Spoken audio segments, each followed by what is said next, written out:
오늘 부활주일입니다. 어떻게 인사할까?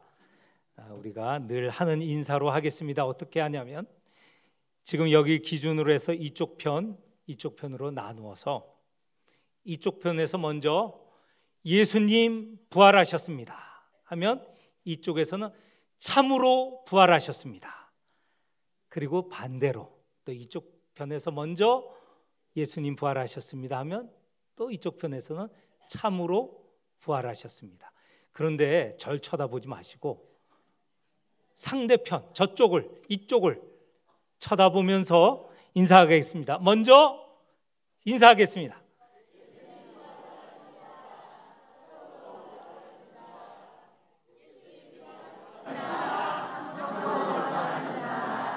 네, 예수님 부활하셨습니다. 감사하게도.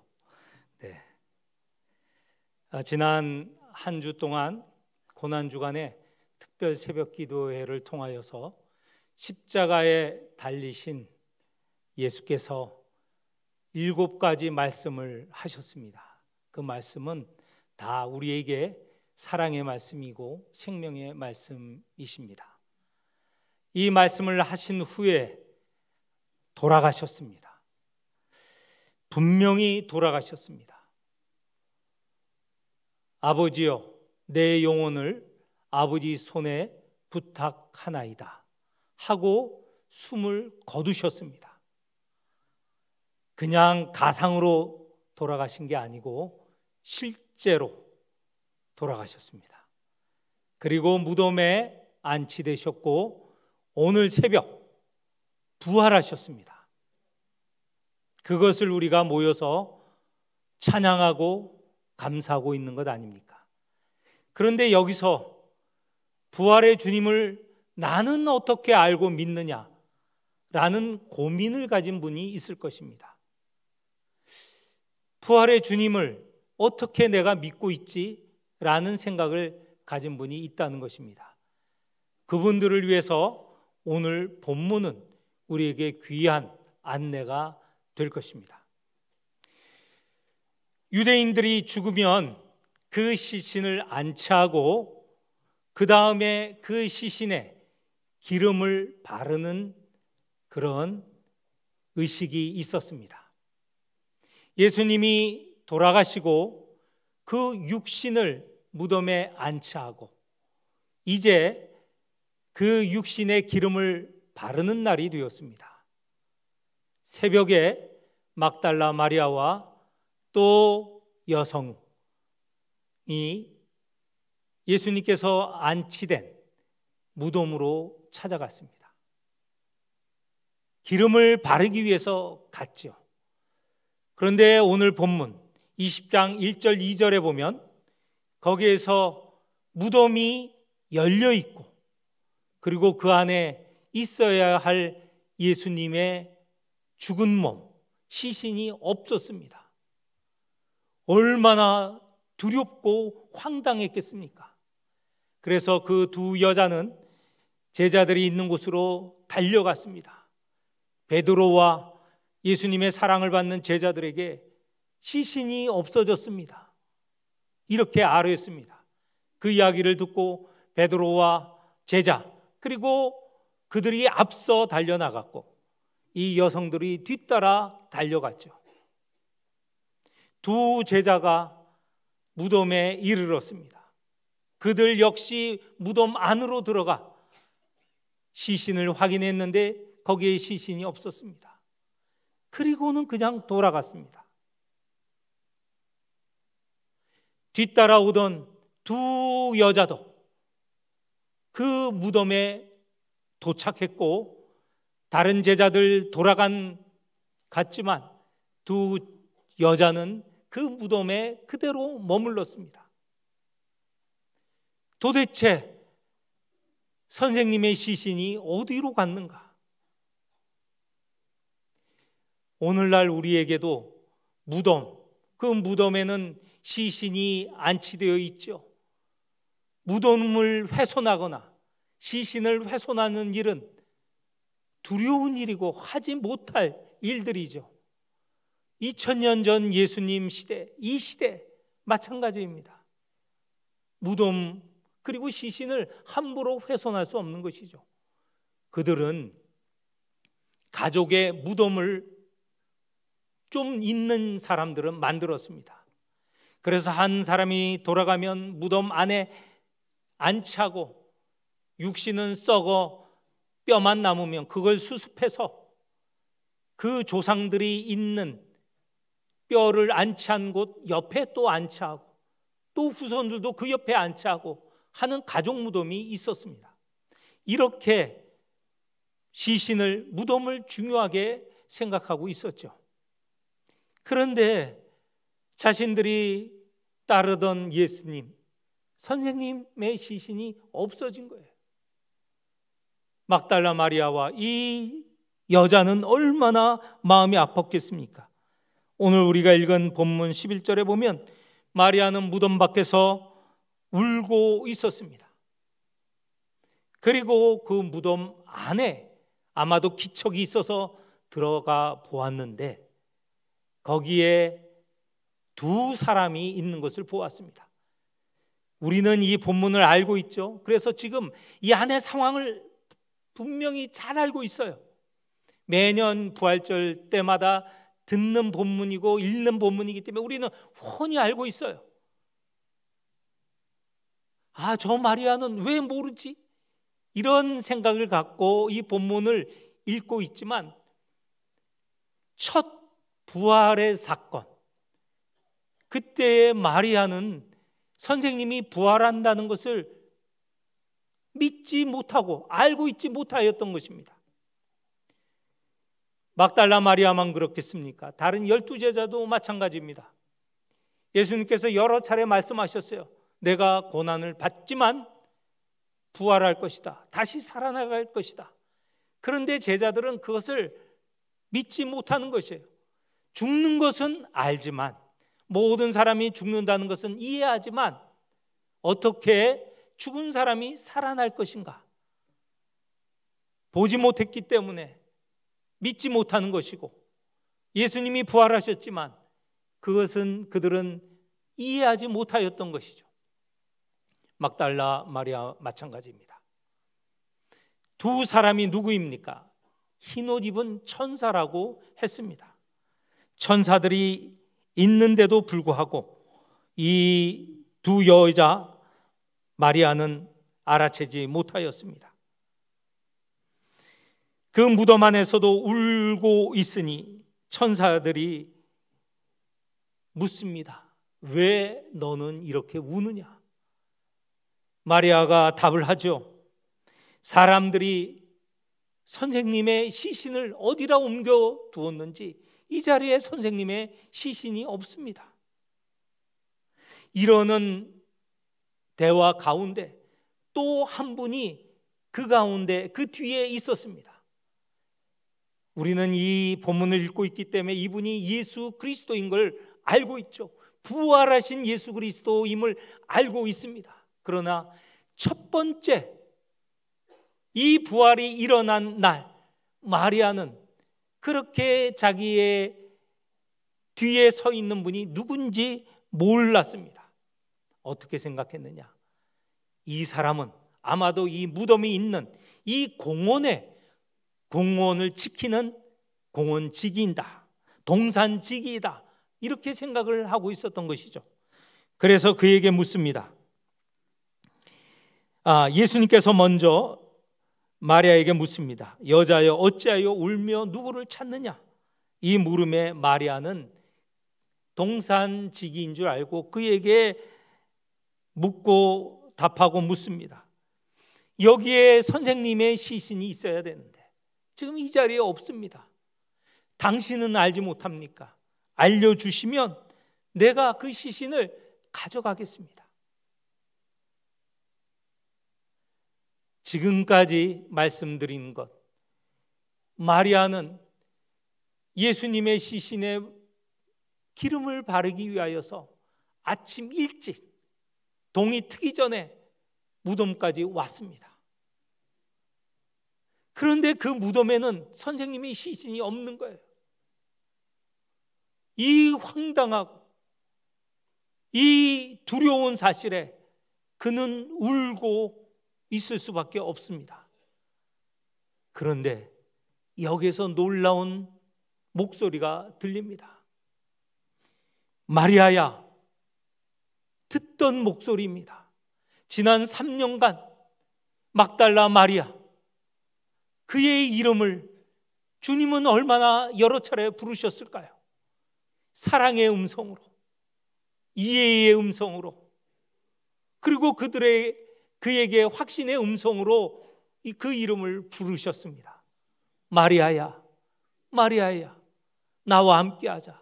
나와 함께 예루살렘으로 올라가자. 내가 예루살렘으로 올라가서 죽겠지만 다시 살아날 것이다. 이런 말씀을 여러 차례 들은 마리아, 평소에 사랑으로 부르던 그 음성이 그의 귀에 들렸습니다. 아, 주님이시다. 마리아라는 주님의 목소리를 듣고 마리아는 당장 알아차리게 되었습니다. 선생님 하고 응답을 하였죠. 여러분, 이 부활의 이야기는 요한복음에만 있는 것이 아니고 마태, 마가, 누가 복음서에 다 기록이 되어 있습니다.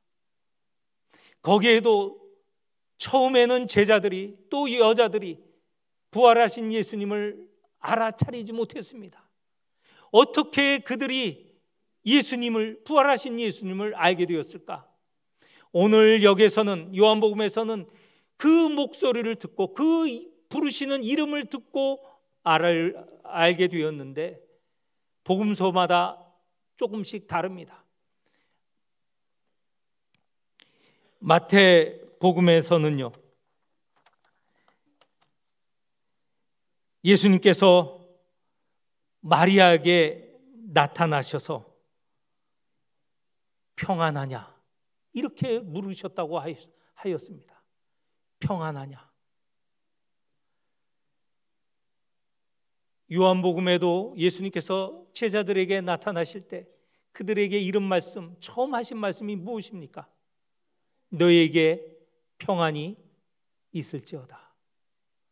평안은 예수님께서 사역하는 3년 동안 제자들에게, 사람들에게 선포하신 내용이에요. 평안은 히브리어로 샬롬이라고 합니다. 샬롬 안에는 구원도 들어가고요, 이상적인 사회도 들어가고요, 더 나아가서는 하나님 나라도 다 들어가는 내용입니다. 샬롬, 예수님이 선포한 하나님 나라의 그 내용은 샬롬입니다. 예수님이 제자들에게, 함께하는 사람들에게 늘 말씀하고 가르치고 이루려고 한 것이 샬롬의 세상이었어요. 그러니 부활하신 주님께서 마리아에게, 제자들에게 평안이 있으라 하니 그 목소리를 알아들을 수 있었던 것이죠. 아, 주님이시구나. 주님이 부활하셔서 우리에게 평안을 말씀하시는구나. 누가복음은 조금 다릅니다. 누가복음에는 엠마오로 가는 두 제자 이야기가 있지 않습니까? 두 제자는 자기들이 따르던 주님이 돌아가셨고 이제 절망하여서 더 이상 희망이 없어 고향으로 내려갑니다. 내려가는데 한 사람이 붙습니다. 대화를 하다가 이제 그 고향 엠마오에 도착하였습니다. 그리고 식사하는 자리, 그 식사하는 자리는 알고 보니 지난 3년 동안 자기들이 따르던 주님과 함께하였던 식사의 자리였습니다. 빵을 드시고 하늘에 축사하시고 떼어서 그들에게 주셨습니다. 마지막 식사 자리, 성찬의 기원이 된 그 자리에도 동일하게 베풀어 주셨습니다. 함께한 엠마오 두 제자들이 깨닫게 되었죠. 아, 주님이시다. 우리에게 몸과 피를 주신 주님이시다. 그들은 식사 자리에 참여하면서 그들의 눈이 열렸고 그들에게 빵과 피를 주신 분이 바로 주님이신 것을, 부활하신 주님인 것을 깨닫게 되었죠.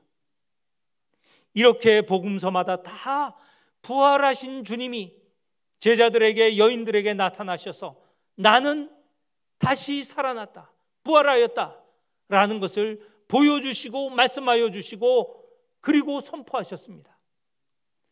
오늘 내 마음을 들여다보십시오. 내 믿음을 생각해 보십시오. 나는 언제 주님을 믿게 되었는가? 언제 부활하신 주님을 믿게 되었는가? 내가 공부하여서, 내 의지로, 내가 기도하여서 부활하신 주님을 만났던가? 아닙니다. 방금 들으신 것처럼 주님이 내 이름을 부르셔서 오라 하시니 내가 주님을 알고 부활하신 주님을 믿게 된 것이죠. 사도 바울, 주님을 핍박하던 자였습니다. 다메섹이라는 도시에 가서 믿는 자를 잡으러 갔을 때 부활하신 주님이 그의 이름을 부르십니다. 사울아, 사울아.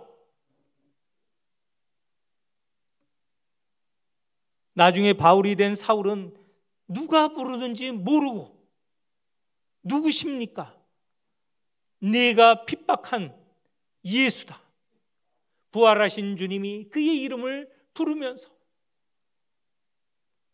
바울은 부활하신 주님을 만나게 되었죠. 이렇게 우리에게 평안을, 샬롬을 선포하신 분이 우리를 부르십니다. 우리에게 나타나십니다. 그리하여서 우리가 부활하신 예수님을 믿게 된 것입니다. 부활절, 부활주일, 나는 어떻게 부활하신 예수님을 알고 믿게 되었는가? 놀랍게도, 감사하게도, 은혜롭게도 우리를 부르셨기 때문에, 우리에게 샬롬을 선포하셨기 때문에, 우리에게 또 어떤 분에게는 실질적으로 보여주셨기 때문에 우리는 믿게 된 것이죠. 이제 부활의 주님을 만난 사람들 어떻게 하여야 되겠습니까? 부활하신 예수님께서 마리아에게 사명을 주십니다. 너는 가서 내 형제에게 주를 보았다 선포하라. 오늘 부활하신 주님을 만난 우리, 이 불리움을 받는 우리가 하여야 할 일은 죽음과 죄에서 이겨내신, 살아나신, 부활하신 주님을, 이 복음의 소식을 세상에 전하여야 하지 않겠습니까? 부활의 주님을 만난 우리들, 우리가 할 일들, 나가서 우리 주님 살아나셨습니다. 죄를 이기셨습니다. 죽음을 이기셨습니다. 우리는 이 주님을 믿고 의지합니다. 함께 믿고 의지합시다. 함께 주님이 만드시는 이 샬롬의 세상을 만들어 갑시다. 이렇게 선포하여야 하겠습니다. 부활의 주일, 부활절, 이날 부활하신 주님 만난 우리들 영광을 올리며 찬양하며 감사하며 감격하며 우리 역시 죄에서 이기고 죽음에서 이겼다는 이 믿음 가지고 이 기쁜 소식을 온 세상에 전하여야 하겠습니다. 하나님 아버지, 예수님께서 죽으셨고 또한 사흘 만에 부활하셨습니다. 우리에게 나타나시고 우리를 부르시고 특별히 우리의 이름을 부르셔서 부활하신 주님을 보여주셨습니다. 믿게 하셨습니다. 이 큰 은혜에 감사드리며 우리도 죄에서 사망에서 이기신 우리 주님을 세상에 선포하게 하여 주옵소서. 이 온 세상이 주님이 전하시는 샬롬의 세상, 평화의 세상, 화평의 세상임을 선포하고 모든 이들이 이 나라에 또 부활하신 주님을 믿는 자리로 나오게 하여 주옵소서. 감사드리며 예수님 이름으로 기도합니다. 아멘.